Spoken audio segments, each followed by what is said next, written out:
যদি রাত পোহালে শোনা যেত বঙ্গবন্ধু মরে নাই। সিরাজগঞ্জ ২ আসনের নিষিদ্ধ পল্লীর সাবেক এমপি জান্নাত আরা হেনরিকে আটকের পর রিমান্ডে বেরিয়ে এসেছে ভয়ঙ্কর অপকর্ম।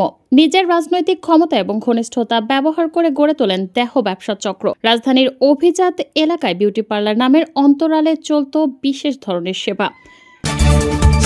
এবং সর্বশেষ জানাবো, হাসিনার দুঃস্বপ্নই কাল হলো আওয়ামী লীগের। অবশেষে ধরা খেল মাদার অফ ফ্যাসিজম ভারত পলাতক শেখ হাসিনা। এতক্ষণ শুনছিলেন সংবাদ শিরোনাম, এখন শুনবেন বিস্তারিত। সিরাজগঞ্জ ২ আসনের সাবেক সংসদ সদস্য জান্নাত আরা হেনরি এবং তার স্বামী শামীম তালুকদার লাবুকে দুর্নীতির দায়ে গ্রেফতার করেছে র্যাব। তদন্তে বেরিয়ে এসেছে শত কোটি টাকার অবৈধ সম্পদের মালিকানা, গোপন কুকর্ম ও নারী পাচার চক্র কর্মকাণ্ডের তথ্য। এক শিক্ষিকার হাত ধরে তৈরি হয়েছিল দুর্নীতির সাম্রাজ্য, আর তার আড়ালে গড়ে উঠেছিল এক ভয়ঙ্কর গোপন নেটওয়ার্ক। জান্নাত আরা হেনরি রাজনীতিতে আসেন একজন স্কুল শিক্ষিকা হিসেবে। ২০০৮ সালে সংসদ নির্বাচনে হেরে গেলেও প্রভাবশালী নেতাদের ঘনিষ্ঠতায় ২০০৯ সালে সোনালী ব্যাংকের পরিচালক হন। সেই সময়ই ঘটেছিল হলমার্ক কেলেঙ্কারি, যেখানে সোনালী ব্যাংকের ভেতরের কিছু অনৈতিক আর্থিক ছলচাতুরিতে হেনরির ভূমিকা নিয়ে প্রশ্ন ওঠে। পরবর্তীতে স্থানীয় আওয়ামী লীগের নারী কমিটির দায়িত্ব পেয়ে রাজনৈতিক ক্ষমতা আরও বিস্তৃত করেন। হেনরির বিরুদ্ধে অভিযোগ রয়েছে তিনি নিজের রাজনৈতিক ক্ষমতা এবং ঘনিষ্ঠতা ব্যবহার করে গড়ে তোলেন এক ধরনের আড়ালিকৃত দেহ ব্যবসা চক্র। রাজধানীর অভিজাত এলাকায় বিউটি পার্লার ও উইমেন ওয়েলনেস সেন্টার নামের অন্তরালে চলত বিশেষ ধরনের সেবা, যা আসলে ছিল উচ্চ পদস্থদের জন্য গোপন দেহ ব্যবসা। তদন্তে উঠে এসেছে হেনরি নারীদের প্রশিক্ষণ ও কর্মসংস্থানের কথা বলে ঢাকায় নিয়ে আসতেন, পরে ক্ষমতাধর নেতাদের বাসভবনে সেটিং করতেন। এর বিনিময়ে তিনি রাজনৈতিক সুযোগ, ঠিকাদারি বরাদ্দ এবং দলীয় পদ লাভ করতেন। এই চক্রের অংশ ছিলেন একাধিক রাজনৈতিক নেতা, যাদের নাম এখনও প্রকাশ করা হয়নি।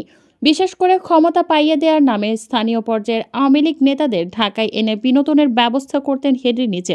এমন অভিযোগ রয়েছে একাধিক স্থানে। সোশ্যাল মিডিয়া ও কল রেকর্ডে এমন কিছু প্রমাণ মিলেছে যা তদন্ত সংস্থার হাতে এসেছে বলে গুঞ্জন রয়েছে। এমনকি একটি আড়ালিকৃত নিষিদ্ধ পল্লী তৈরি করেও তার নিয়ন্ত্রণে ছিল বলে গোয়েন্দা সূত্রে জানা গেছে। ঢাকার উপকণ্ঠে একটি বাড়িতে এই কর্মকাণ্ড চলত, যেখানে রাজনৈতিক যোগাযোগ থাকলেই মিলত বিশেষ সুবিধা। এই চক্র ছিল এমনই সুসংগঠিত যে একে ভিআইপি সার্ভিস বলে ডাকা হতো হেনরির নেটওয়ার্কে। দুদক র্যাবের অনুসন্ধানে উঠে এসেছে এক ভয়াবহ আর্থিক দুর্নীতির চিত্র।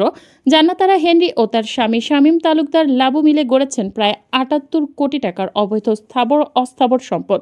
এই সম্পদের মধ্যে রয়েছে ঢাকার গুলশান, উত্তরা, বনানী ও মিরপুরে একাধিক বিলাসবহুল ফ্ল্যাট, শীতলক্ষ্যা নদীর পাড়ে একটি বাগান বাড়ি, ১৬টি বিলাসবহুল গাড়ি, অন্তত ১৯টি ব্যাংক অ্যাকাউন্ট ও বিভিন্ন নামের 4টি ব্যবসায়িক প্রতিষ্ঠান।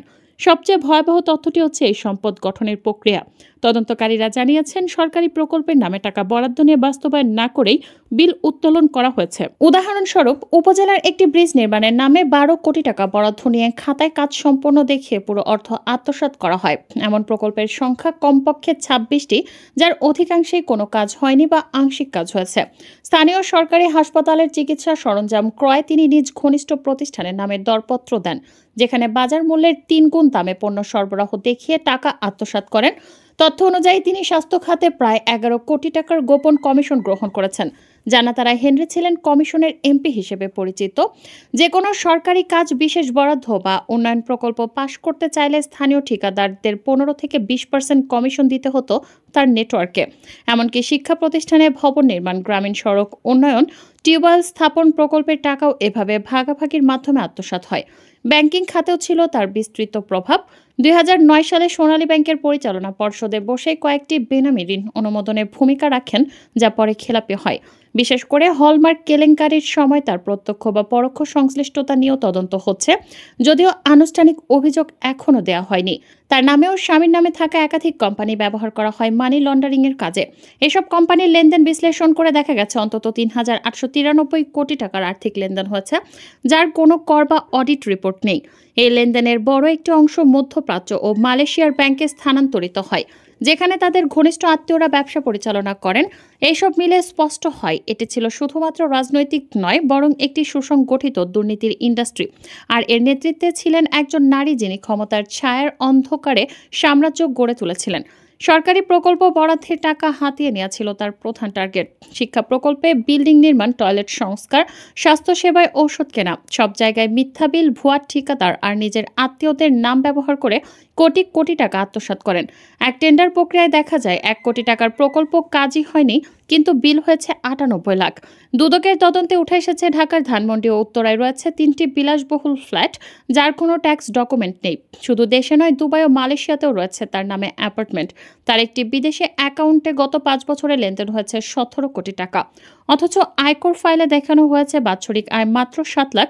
তার অপরাধ শুধু অর্থেই সীমাবদ্ধ নয়, নিজের দলের কর্মীদের ওপর ক্ষমতা খাটিয়ে অপমান, নারী কর্মীদের হেনস্থা এবং যাদের কাছ থেকে টাকা আদায় করতে পারেননি তাদের বিরুদ্ধে মিথ্যা মামলা, এসব ছিল তার প্রতিদিনের কাজ। এমনকি স্থানীয় 2 সাংবাদিক তার দুর্নীতির খবর প্রকাশ করায় এক রাতে থানায় তুলে এনে তাদের মারধরের অভিযোগ পাওয়া গেছে। অভিযোগ আছে চাকরি দেওয়ার নামে চলে ঘুষের বাণিজ্য। একটি পদের জন্য আদায় করা হতো লাখ লাখ টাকা। নিজের প্রতিষ্ঠিত এনজিওর মাধ্যমে বিদেশে টাকা পাচার করেছেন বলে জানায় দুদক।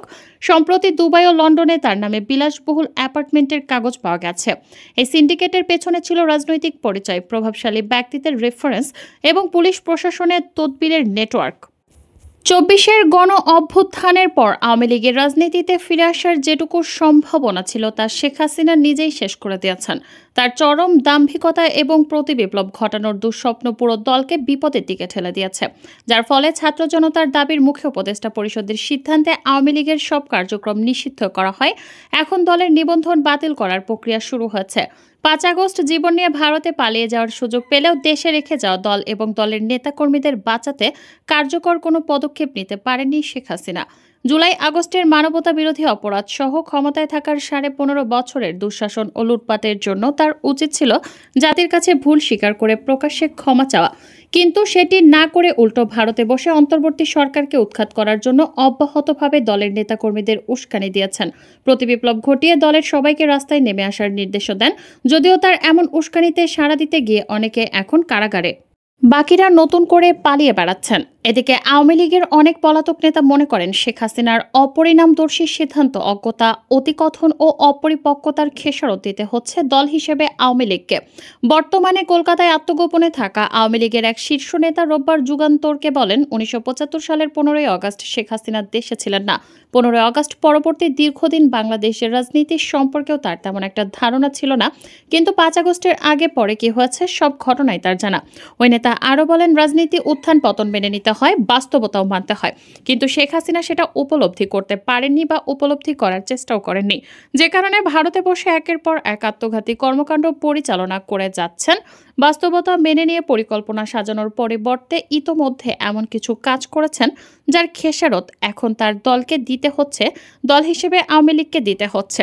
বর্তমান যুক্তরাজ্যে আছেন আওয়ামী লীগের এমন একজন নেতা যুগান্তরকে বলেন, শেখ হাসিনা কি করবেন তা তিনি নিজেই হয়তো বুঝতে পারছেন না। তার বড় দোষ, তিনি কাউকে বিশ্বাস করেন না, এমনকি নিজের ছায়াকেও তিনি বিশ্বাস করেন না। ক্ষমতার নেশা পেয়ে বসেছিল তাকে। ক্ষমতা, আরও ক্ষমতা, নিরঙ্কুশ ক্ষমতা। ক্ষমতার নেশা যেন তাকে ছাড়ে না। টানা 15.5 বছর শাসন করেও তিনি ক্লান্ত নন। যে করেই হোক ক্ষমতায় থাকতেই হবে। 5 আগস্টের পরও শেখ হাসিনা মনে করেন তিনি এখনও বাংলাদেশের প্রধানমন্ত্রী।